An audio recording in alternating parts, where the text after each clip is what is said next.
Praveen and today we will see a structured plan for NEET 2021 preparation.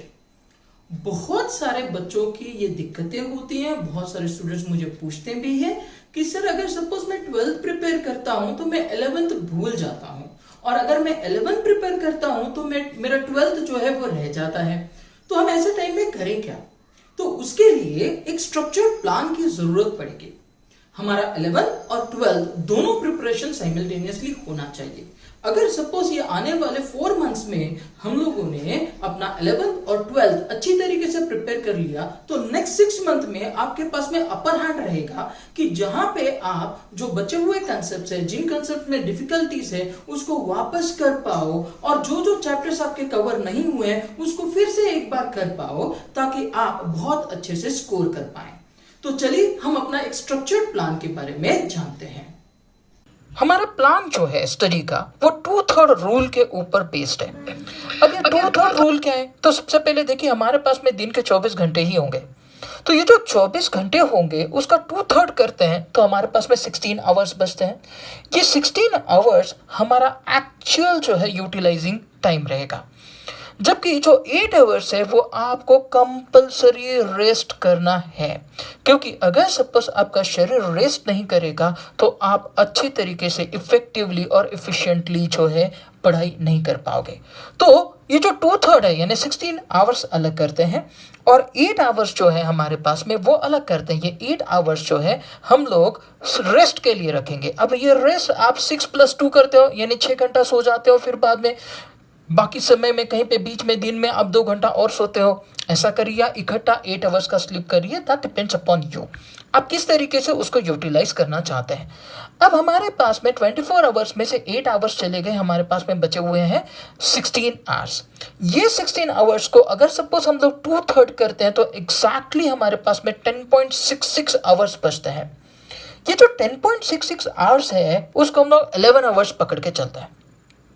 In 11 hours को हम लोग divide करेंगे 2, 2, 2, 2 और 3 आवर्स में. अब ये 2, 2, 2, 2 और 3 आवर्स क्या है? इसमें से 2, 2, 2, 2 यानी 8 आवर्स ये आपके सेल्फ स्टडी के होने चाहिए. और जो 3 आवर्स है, शायद आप अभी कोचिंग जाते होंगे या आप कहीं पे क्लासेस करते होंगे, उसके लिए 3 आवर्स आपने बचाए हुए हैं. हो सकता है बहुत सारे लोग बोले कि सर हमारे इससे ज़्यादा भी जो है आवर्स चाहते हैं, तो उसके लिए हमारे पास में टाइम है, क्योंकि मैंने कहा 16 आवर्स हमारे पास में. 16 आवर्स में से हम लोगों ने कितने निकाल दिए? हम लोगों ने 11 आवर्स निकाल लिए, यानी अभी भी हमारे पास में बफर 5 घंटों का है. उसमें से आप जो भी 1 घंटा 2 घंटा जो एक्स्ट्रा लगने वाला उसमें से निकालिए. बाकी सारी आपकी रोज़मर्रा की जो भी जो आप लोग ड्यूटीज़ होती हैं उसको पूरा करने के लिए आप जो है बाकी का समय यूटिलाइज कर सकते हैं. तो ये जो हम लोगों ने 8 आवर्स सेल्फ स्टडी के करें हैं तो वो क्यों करते हैं? तो आप ये चीज़ समझिएगा, कोई भी रैंकर जो भी टॉपर रहा है बच्चा उसमें सबसे ज़्यादा सेल्फ स्टडी, क्योंकि देखिए क्लासेस में, स्कूल्स में, कॉलेजेस में सबको एक जैसा ही पढ़ाया जाता है. जब सारी क्लास को एक जैसा ही पढ़ाया जाता है तो फिर मार्क्स में डिफरेंस क्यों है? जब एक क्लास में 100 बच्चे बैठे हुए हैं और उसमें से एक टॉपर है, इसका मतलब सबको तो सेम ही पढ़ाया गया है. सबके ज़िंदगी में 24 घंटे ही है.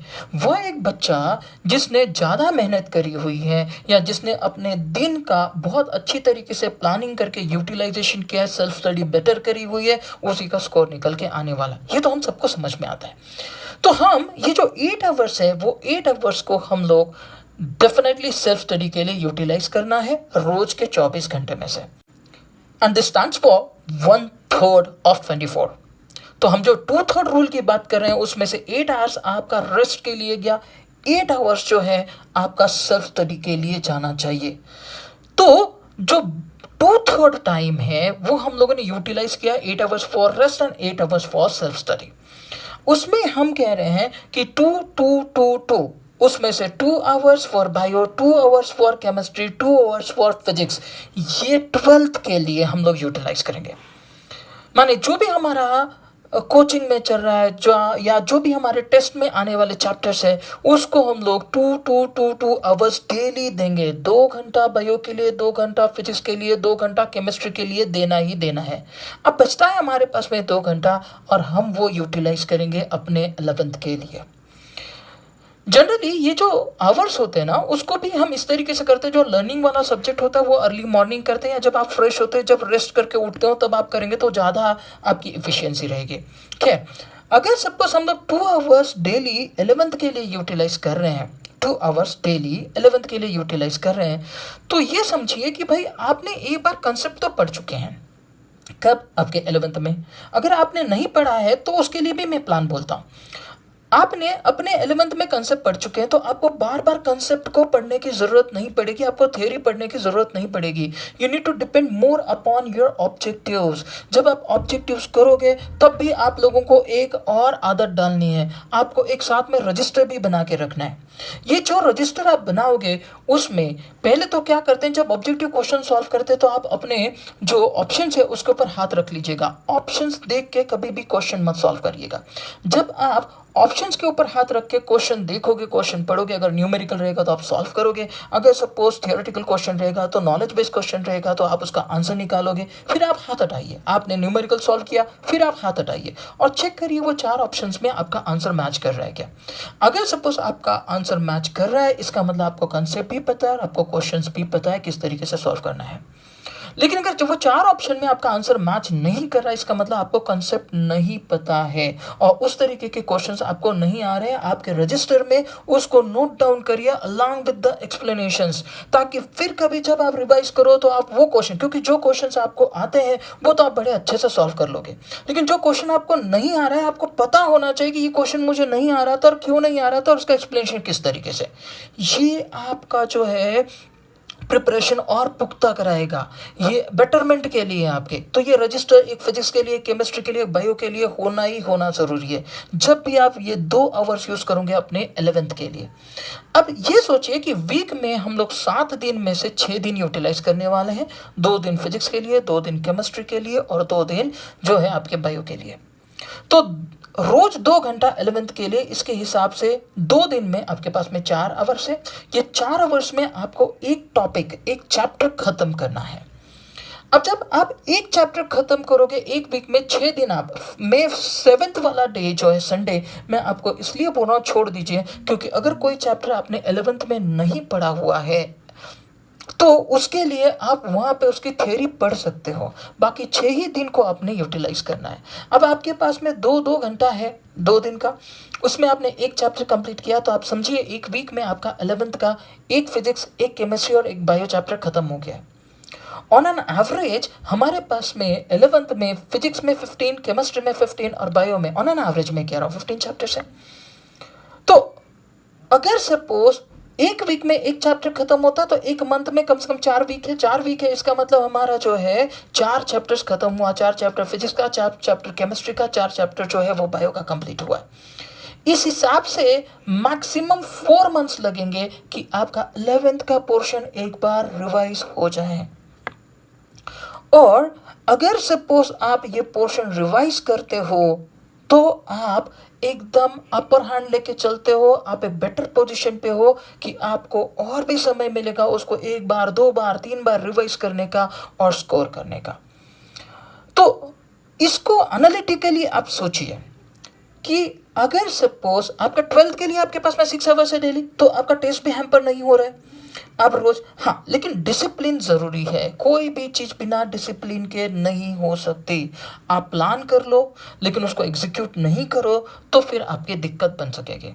तो आपको याद क्या क्या रखना है? आपको याद ये रखना है, number 1, use 2/3 rule for structured plan. यानी आपके 100% सक्सेस के लिए आपको 2/3 रूल यूज करना है, जिसमें से 1/3 यानी 8 आवर्स वो आपकी परफेक्ट स्लीप के लिए है, जबकि जो 16 आवर्स है उसमें से 8 आवर्स सेल्फ स्टडी के लिए और जो बाकी बचे हुए 8 आवर्स है वो आप अन्य आपके जो भी काम रहेंगे उसके लिए यूटिलाइज कर सकते हैं। Number 2, distribute equal time for all subjects of 12th and 11th। यानी आप अपने 12th के फिजिक्स के लिए 2 आवर्स, केमिस्ट्री के लिए 2 आवर्स, बायो के लिए 2 आवर्स देंगे। इसके अलावा 11th के लिए भी रोज के आप 2 आवर्स दोगे। Number 3, note all the difficult questions with explanations for further revisions.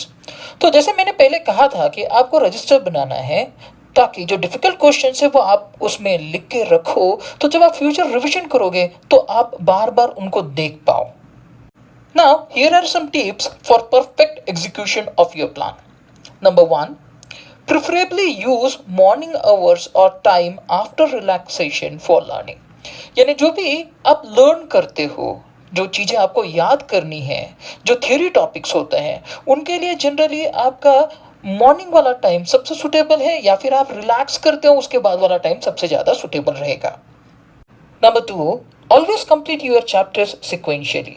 यानी जो आपका सीक्वेंस है चैप्टर्स का, चाहे वो फिजिक्स हो, चाहे केमिस्ट्री हो, चाहे बायो हो, आपको उसको सीक्वेंस में ही कंप्लीट करना है। इनफैक्ट 11th को भी। तो 11th के जो 6 डेज दिए हैं उसमें सिक्वेंशियली ही आपको उसको कंप्लीट करने की कोशिश करनी है। Number 3, stick to your goal plan. Self discipline is key to success. यानी आपको अपने प्लान से स्टक करके रहना है, उससे इधर उधर नहीं भटकना है। आपको प्लान बिल्कुल अप्रोप्रिएटली उसको फॉलो करना है और आपको सेल्फ डिसिप्लिन में रहना है और अपने टारगेट्स अचीव करते रहना है। मैं ये समझता हूँ कि ये आपको हेल्पफुल रहेगा। That's all in this session. Thanks for watching. Do subscribe to my channel so that you get more videos like this for your preparation of NEET and JEE exams.